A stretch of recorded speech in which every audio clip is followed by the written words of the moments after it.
Yep. Cheese. You got two of them? Cheese!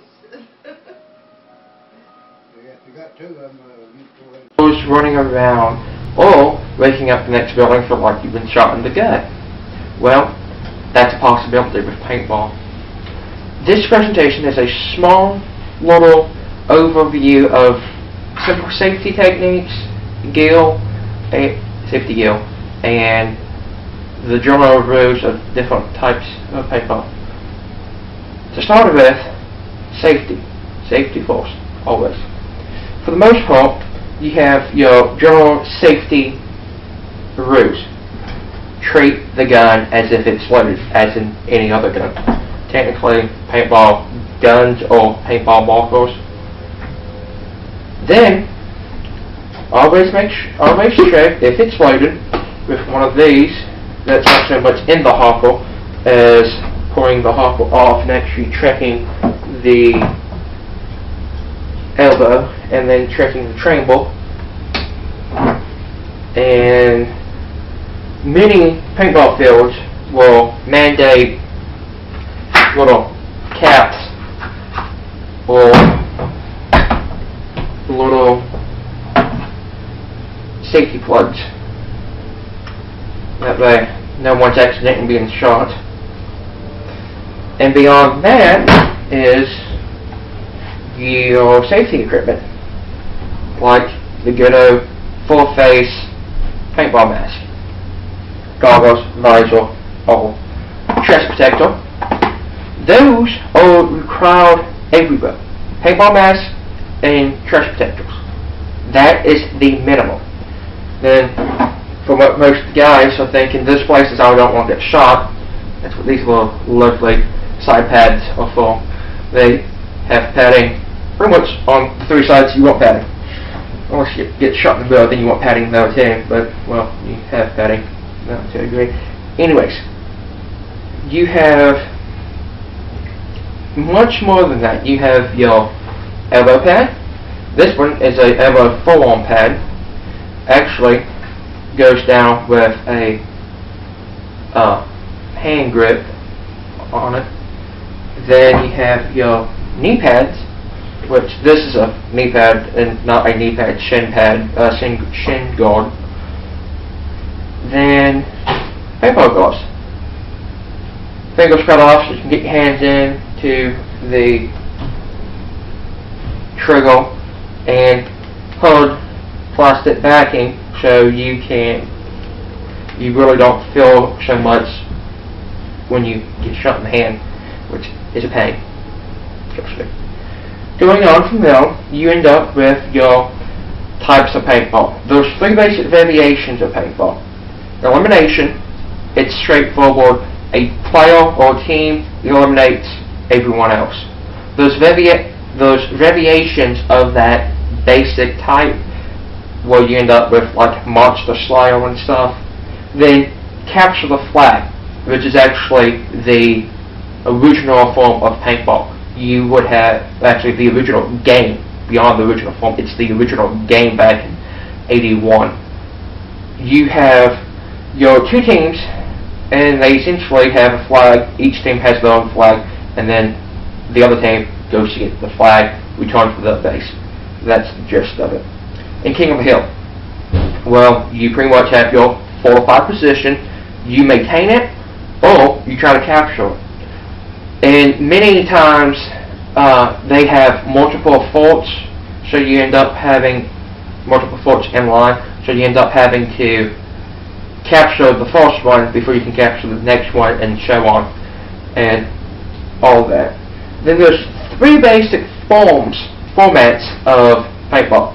Main formats for paintball: scenario, speedball, woodball.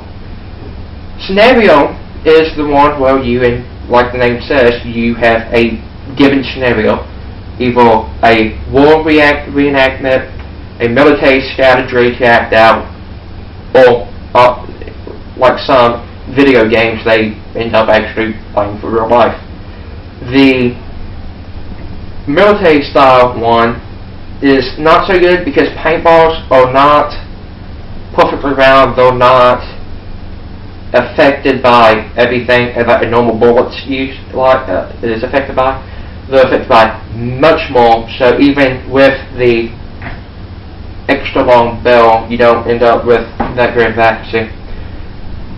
Speedball is tournament paintball. It's professional paintball.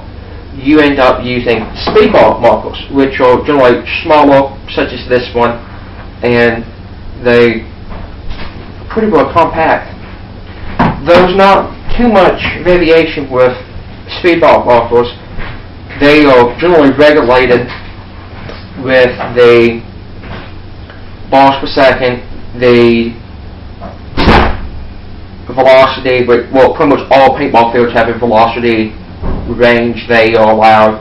Most of them it's under 300 feet per second. And other barriers. Speedball also has way more restrictions than others. You have your pod.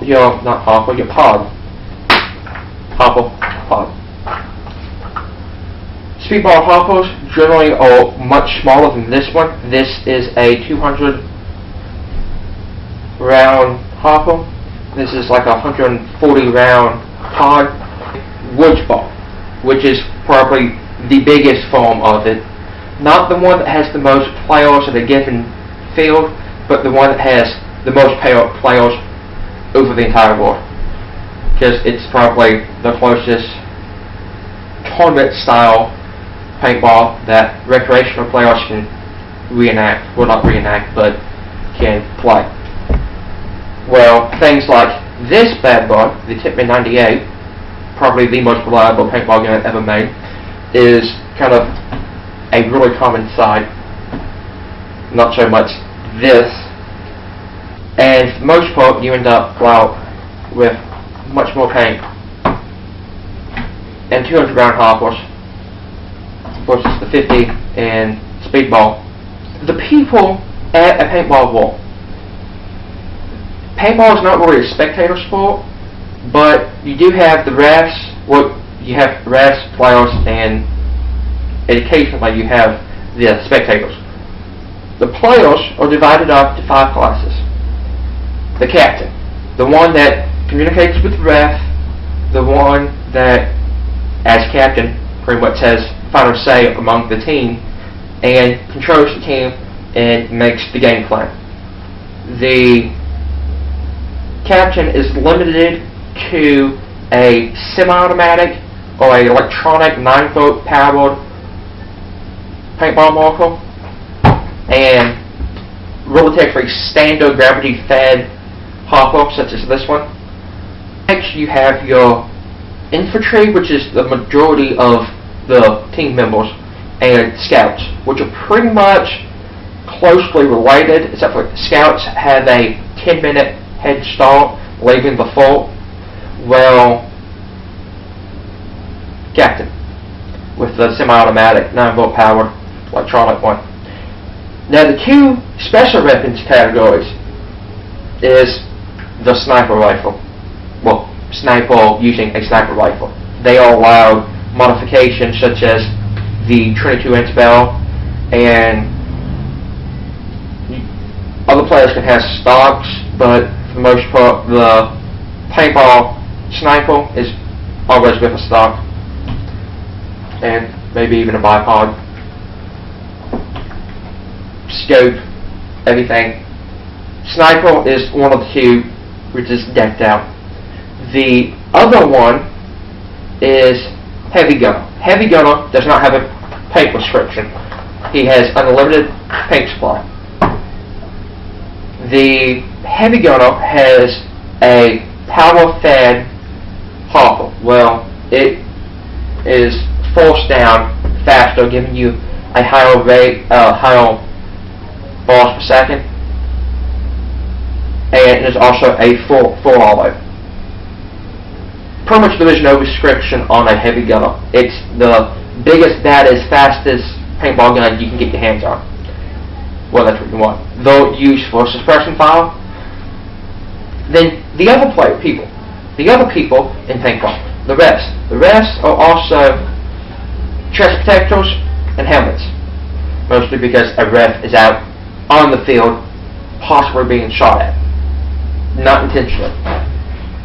The spectators are forced to wear the good old paintball helmet. That's about it, and that's pretty much all you really need. And